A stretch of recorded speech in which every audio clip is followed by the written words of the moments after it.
I just want to say how disappointed I am that our good friend, colleague, Roy Blunt has chosen not to run again for re-election.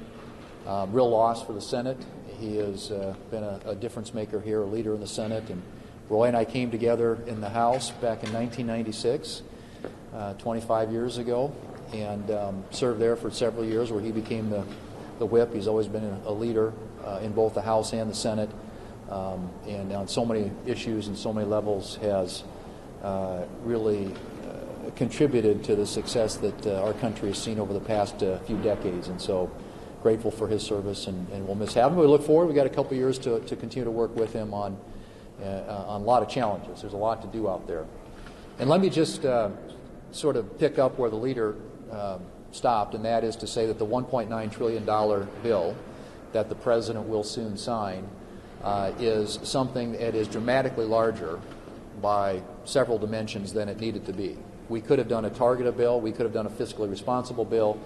Instead, we did a bill that bails out blue states, $27 billion, American people's tax dollars, to the state of California, which last year ran a surplus.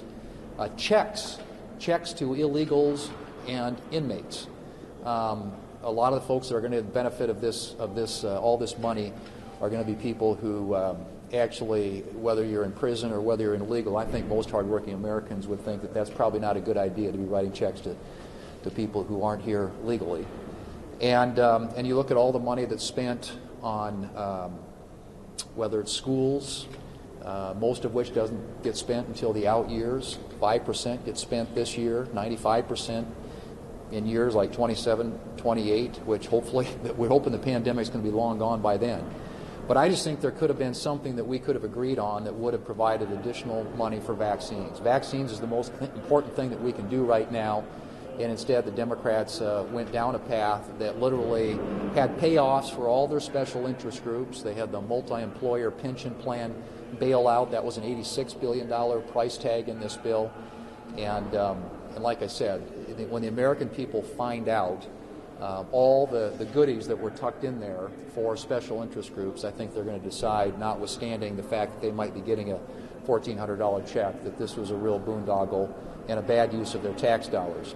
And if you're somebody who's working hard, the little provision that was added at the end, $10,000 basically tax credit or tax exemption for people who get UI benefits. And so if you're somebody out there who's working hard, who's trying to pay the bills, you've got to pay the taxes. But if you're on unemployment insurance, you get a $10,000 tax exemption for the unemployment benefits that you receive. Just a lot of stuff in there that begs the question about what were they thinking. But it was a liberal wish list. They've described it as the most progressive domestic legislation in a generation. It certainly lived up to that billing. But it was also a decision consciously made by the Democrat leadership, notwithstanding Republicans' efforts in the last year, to get 5 coronavirus bills across the finish line, all with bipartisan support, to go one-party rule and load it up with a lot of their wish list agenda. And I think that's an unfortunate outcome for the American people. And I hope it's not a sign of things to come, because if it is, it's going to be very, very harmful to the country and very, very hard for the Congress, and particularly the United States Senate, to do the work the American people sent us here to do.